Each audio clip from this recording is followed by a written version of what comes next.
Sibiri ye Muharram kalo kilita ani shegi hijira bakele kemenani ani binani durudona ka fu ka wala nyumando on sugantiri la aw bisimla nyata ka kunafuni blon ko nana bamanakana aw ka bi kunafuni bakuruba ufleni Mali alislame tomba min beno no ye limama mawye uye wele bla Mali alislame be ma ko mi an ka jamana sharia suba kuranye kuba nyini Mali alislame be fe beki yereye akonnana ni sigin koni kera bi sibiri somadena amena uka lajo la menyo fe bi maison des jeunes na Bamako minye Mali radio souka kulubaye ni oye URPM Mali olu koni ye union des radios de proximité du Mali olu ye laje blibli boke bi somadena anga jamana kofe kuna funu na Niger ye bara nyogonya tige oni Nigeria jamana ni nyogonche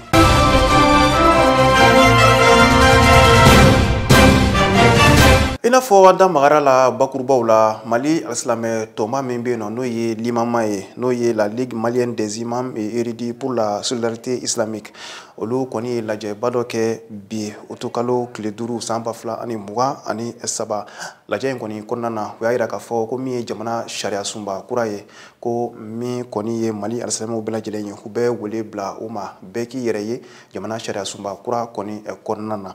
ni laje yere koni kera sutiba limama yere koni jabalala anga je kuka kuma wala me nyogon fe ama damnani Allah subhanahu wa ta'ala ka kuma kan korotale ko anga nyogon mine ala ka jurbala anga na farafara ala yi tiefo ala mi ga se korotale no ni kuma kan be suratu ali imran na aya keme ani aya saba ko fe anga tidemba muhammadu rasulullah sallallahu alaihi wasallam ala ka kuma kan be tugula o jumenyi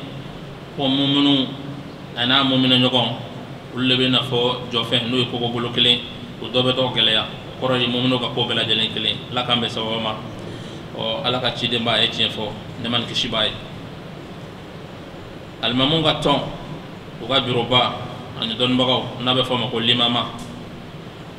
be ko lo shiblake ani son ka sonke sharia sumbu kuraba mi tara jamana nyemago fe je kalot le tan shegin sam bafla ani mugan sabala o mina ala waliara ani ka sinsi anga chama chefanga nyemaga bafe samedi don ka ben je kalot le mugan fla sam bafla ani mugan sabama o hukumu konna la sa al mamunga ton ani don bagaw o sinsi oni ka songa barake ka tubu sharia sumba inkro nga unya kerebo sigilembe to alibi ani ka kolashilike sharia kisaina ni anga secrétaire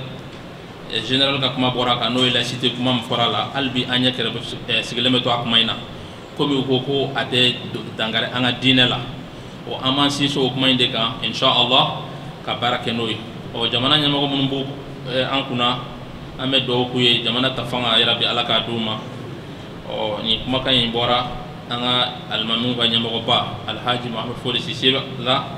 anda magara fanala minye Mali radio olu ka faranjonka tombaye no ye union des radios de proximité du Mali URPM mao olu koni laje badoke bisomalena maison des jeunes na kuma were bulla min kansa ore de URPM yere tomba kasika ayira maula chukumin konina ani ka sharakese bela jelen koni kala bere koni nyekoro mi koni kuma sinye ni o koni tara klefla baran yere konna ni anko maku tem ori ka fo Mali radio so beka jeki bulu faranyon kan wala sa minye radio barai arepse ka sansoro chukumina tilenta to wala Aissata Touré ani Salifu Nyare uru kumeni kene ko forenka usigana ne mi abe so mo samabo ni lajen kumbaye yasa ka don gilambe radio so tigu kan anga jamana konnala halini uweseka fere jumon soro ala teliala bi lajere Mali radio so bela jelere ka nyankumbe jakulu kono jakulu mi ni anga mako union des radios de proximité du Mali n'o ye an ka sigidala arajosow bɛɛ lajɛlen olu ka jɛkulu ye an y'a dabɔ a kama walasa bonya min bɛ arajo kan ka kɔrɔ a bonya bɛ se ka to arajo kan cogoya min na arajo yɛrɛ an bɛ se ka ɲɔgɔn minɛ cogoya min na walasa gɛlɛya ni doni min bɛ an kunna o doni o bɛ se ka fɛgɛya cogoya min na barisa o bɛ se ka sɔrɔ fɛn kelen min kɔnɔ n'an y'an tɛgɛ di ɲɔgɔn ma an farala ɲɔgɔn kan ka sabu kɛ bɛɛ lajɛlen b'a dɔn k'a fɔ arajo dɛmɛnen don jamana fɛ arajo dɛmɛnen don diɲɛ baara yɔrɔ wɛrɛw fɛ nka o dɛmɛkulu minnu bɛ yen nɔ olu tɛ se la arajow ma barisa jɛkulu wɛrɛw sigilen don kɛrɛfɛ minnu y'o kɔni dunbagaw ye o de kosɔn an ko n'an farala ɲɔgɔn kan fɛn o fɛn gɛlɛya min bɛ arajosow kan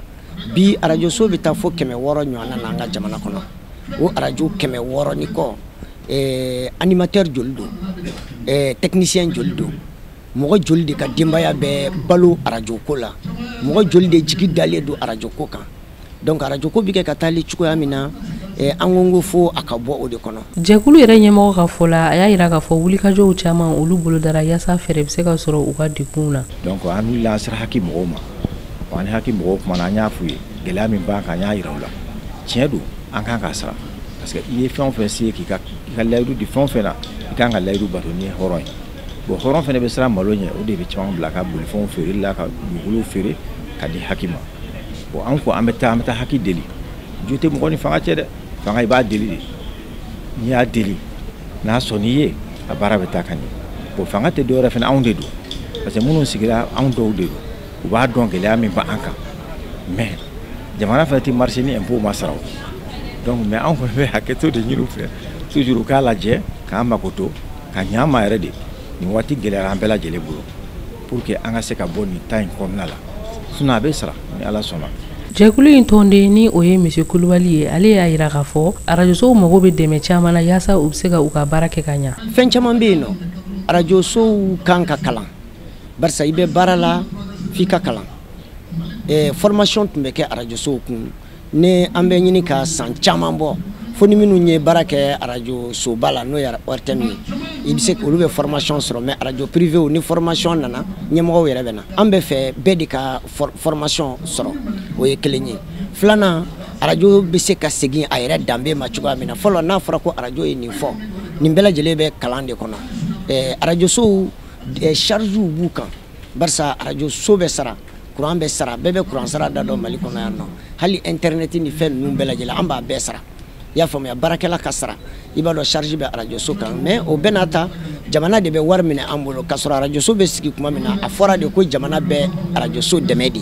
nka bi jamana yɛrɛ de arajoso yɛrɛ kɛlen don jamana ka bitigi ye donc u yɛrɛ bɛ wari ɲini an fɛ donc n'i y'an ka kuma ye u ye ultimatum yɛrɛ d'a ma yanni décembre cɛ ni min ma wari sara dɔrɔn u b'a datugu parce que u b'a dɔn fréquence tɛ di mɔgɔ ma Mali kɔnɔ yan nɔ bon arajo yɛrɛ yɛlɛmɛna parce que fɔlɔ arajo libre tun bɛ yen nɔ a tun bɛ fɔ arajo ma de ko libre sisan a kɛra arajo privé sisan a kɛra commercial ye donc nin bɛɛ lajɛlen de ye fɛn ye min an bɛna lajɛ fɛɛrɛ bɛ sɔrɔ a la cogoya min na. Ka ladɔnniya k'a fɔ ni congrès kofɔlen a bɛna na to sen na fo ka taa se sini kari ma utikalo tile 6 san 2023 a bɛna kuncɛ ni jɛkulu yɛrɛ ɲɛmɔgɔ kura sugantili. Ekɔlidenw ka ɲɔgɔn dan min n'a bɛ dabɔ ekɔlidenw ni ɲɔgɔn cɛ san o san n'u k'a ma ko baccalauréat o kɔni jaabiw bɔra ka bɛn kunu juma ma utikalo tile 4 san 2023 an ka maaw kɔni munumunu na ka taa ɲininkali kɛ baji yɛrɛ résultat bɔyɔrɔ dɔw kɔni na a kɔni yirala k'a fɔ ɲinanta jaabi 100 sara la kuru 25 ani ngɔri 73 telengeta tɔgɔ la Abdou Watara ani Munir Jiri. Don caman sigi tɛmɛlen kɔfɛ hami na an ka kilakɔliden minnu bɛ kilasi 12 na n'a bɛ wele ko bagi olu ka jaabiw kɔni bɔra kunungo ka lakɔliso kɔnɔna la 100 sara la maa 25 ani kilancɛ olu de passera maa minnu bɛ n'olu gagnena u y'u ka nimisi wasa kumaw fɔ ka sanga ni bagi sɔrɔli ye. Donc joueur toro wallahi billahi content yɛrɛ de donc souvent dɔrɔn ne bɛ mun fɔ tɔw ye directement Mali kalanko filɛ nin ye a ka nɔgɔn toro i m'a faamu directement i ti bɛ kalan ka tɛ se wa n t'a dɔn n bɛna f'i ye cogoya min na quoi n'i ye kalan kanu i y'a k'i yɛrɛ de fɛn bɛɛ n'i m'a kɛ fɛnɛ i y'a k'i yɛrɛ de bon donc ne bɛ mun fɔ tɔw ye bɛɛ ka kalan kɛ ala ka minnu b'a sɔrɔ ɲini ala ka nɔgɔw ye san wɛrɛ. N tɛ se k'a fɔ yɛrɛ ne nisɔndiyara toro wale u ka courage ta courage dɔrɔn de bɛ a kɛ dɛ u kana décourager wale courage dɔrɔn. wele bilala ka ɲɛsin maaw ma minnu gɛrɛsɛgɛ ma don ɲinan bagi la k'u ka dɔ fara cɛsiri ka san wɛrɛ walasa u ka se ka passer. Bon tiɲɛ yɛrɛ la an bɛ fɛn an ma sin fo a ka baarakɛla ministre kɔrɔ min bɛ a k'u lawuli quoi comme o yɛrɛ wulila ka ban quoi i ma ne y'a diɲɛ a digira ne la tiɲɛ yɛrɛ la a ma bɛn ma misi bon n bɛ félicitation d'u ma tiɲɛ yɛrɛ la u ye baara kɛ mais an fana ye baara kɛ ala de m'a nɔgɔya ye. Bon welewelekan min bɛ ne fɛ ka ɲɛsin denmisɛnnin minnu ma minnu passera u ye u k'u cɛsiri halisa y'a ye nin ye comment dirais ko daminɛ de ye nin tɛ a laban ye u ye cɛsiri min kɛ halisa u ka dɔ fara cɛsiri kan ko tɔw ka ɲɛ u bolo. Maintenant minnu ma garijɛgɛ yɛrɛ sɔrɔ c'est à dire kalanbaliya tɛ bon bɛɛ b'a dɔn effectivement k'a fɔ ko sɔbɛ de donna kow la donc u k'u cɛsiri pour que vraiment san wɛrɛ c'est à dire a ka ɲɛ. Gagné ni perdi o bɛ adamadenya la an b'a ɲini ala fɛ minnu passera ala ka u ka kalan tɔ nɔgɔya u ye minnu ma passe u ka dɔ fara cɛsiriw kan ala ka san wɛrɛ ta nɔgɔya u ye. An b'an sɛnsɛn ka don an ka jamana kɔfɛ kunnafoniw na o laseli bɛ k'an ɲɛ an balimamuso Aissata Mayiga fɛ. Niger jamana kɔnɔna la maa minnu kɔni fanga jaso kɛ Mohamed Bazoum yɛrɛ la ni o ye CNSP maaw ye olu yɛrɛ kɔni y'a yira k'a fɔ jumadon in na ko fɛn min ye diplomasi baaraw yɛrɛ kɔni k'u bɛ o bɛɛ lajɛlen jɔ ni Nigeria jamana yɛrɛ kɔni karidon fɛn min ye CEDEAO maaw ye olu yɛrɛ kɔni ye sigi kɛ Nigeria jamana yɛrɛ kɔnɔna la sigi mun na u y'a yira k'a fɔ ko ni u ma Bazoum yɛrɛ kɔni sigi a nɔ la ko fɛn min u ka fintigilakaw ye u n'olu bila ka taa Bazoum yɛrɛ jagoya sigi Niger jamana yɛrɛ kɔni kɔnɔna la arabado fɛn min Nigeria jamana ye ale yɛrɛ kɔni ye courant tigɛ Niger jamana la ka sababu kɛ coup d'état min yɛrɛ kɔni kɛra Mohamed Bazoum na alamusadon fɛn min ye Niger fanga jasolaw ka kuma lasela ye colonel Amadou Abdelrahman ale kɔni y'a yira k'a fɔ ko fɛn min ye Niger ambassadeur ye minnu bɛ Nigeria Faransi fo ka taa se Togo ni États-Unis jamana ma ko u y'olu bɛɛ lajɛlen yɛrɛ kɔni wuli ka bɔ u ka baaraw la. Congo RDC jamana kɔnɔna la Nations Unies maaw olu yɛrɛ kɔni y'a yira k'a fɔ ko kɛlɛ kɔni bɛ ka kɔlɔlɔ lase maaw ma RDC yɔrɔ 3 yɛrɛ kɔni kɔnɔna la ko n'i y'a jateminɛ kabini marisi kalo san 2022 wagatiw la maa miliyɔn 3 bɔɲɔgɔnko olu yɛrɛ kɔni wulila ka bɔ u sigiyɔrɔ la ka sababu kɛ kɛlɛ kɔni Nations Unies maaw olu ka baɲumankɛ kulu o ɲɛma Suzana Taklek mun bɛ Congo yɛrɛ jamana kɔnɔ ale y'a yira k'a fɔ ko Ituri ni o bɛ Nord Kivu la o ni Sud Kivu ko n'i y'a jateminɛ ko gɛlɛya caman yɛrɛ kɔni bɛ nin yɔrɔ kofɔlen in na nin wagati in na yɔrɔ min ni olu yɛrɛ kɔni bɛ ka caman fara u ka baaraw yɛrɛ kɔni fanga kan nka o n'a ta bɛɛ walasa ka se ka dɛmɛ don maaw ma nin yɔrɔ 3 kofɔlen in kɔni kɔnɔna la a y'a yira k'a fɔ ko u mago bɛ dollar wari miliyari 1 ni a kunkan fɛn bɔɲɔgɔnko de kɔni na n'i y'a jateminɛ Congo RDC nin yɔrɔ ninnu na ni kɛlɛ yɛrɛ kɔni juguyalen don kosɛbɛ Nations Unies maaw ni dɔgɔkun 6 laban ninnu kɔnɔna la u ye dɛmɛ don maa 900 bɔɲɔgɔnko de kɔni ma.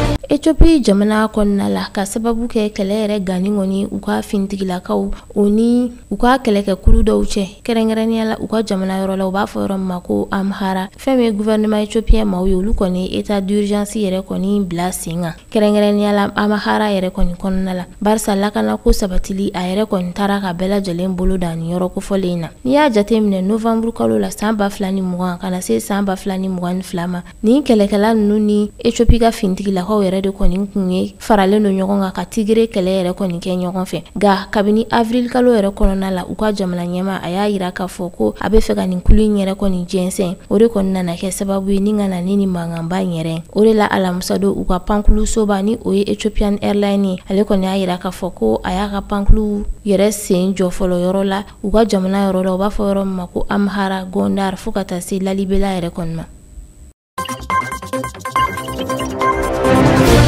Farafina jamana ɲɛma minnu yɛrɛ kɔni sen bɛ fɔ ka bɛnna Rusi ni Ukraine ni ɲɔgɔn cɛ olu kɔni a yira k'a fɔ ko u b'a laɲini ko accord ka bila sen kan accord min b'a to balofɛnw yɛrɛ bɛ tɛmɛ Rusi ka mer Noire yɛrɛ kɔni fɛ o de kɔnɔna la u y'a laɲini Rusi ka balofɛnw olu yɛrɛ bi fana bɛ se ka tɛmɛ cogoya min na. U y'a laɲini hali sisan nɔ fɛn min Union Européenne ma ye olu ka to Rusi ka engrais hakɛ dɔw ka tɛmɛ n'o bɛ tali kɛ engrais 200,000 bɔɲɔgɔnko de la. I n'a fɔ Sud-Afrique jamana ɲɛma ale ka kuma lase la Vincent Magouya ale yɛrɛ a ɲɛfɔ cogoya min na. N'i y'a jateminɛ kalo tɛmɛnen fɛn min Rusi ale kɔni y'a sen bɔ bɛnkan na. Bɛnkan b'a to Ukraine ka balofɛnw yɛrɛ bɛ se ka tɛmɛ a ka kɔgɔji yɛrɛ kɔni sanfɛla fɛ. O de kɔni kɛra sababu ye ka na balofɛnw yɛrɛ kɔni da gɛlɛya diɲɛ seleke 4 jamanaw kɔnɔna la. Kɛrɛnkɛrɛnnenya la sɛgɛn bɛ jamana minnu yɛrɛ kɔni kɔnɔ ka kɔrɔ. Moscou kɔni y'a yira k'a fɔ ko u ka garanti di ale ma ale ka engrais yɛrɛ fana tɛmɛliko la cogoya min na.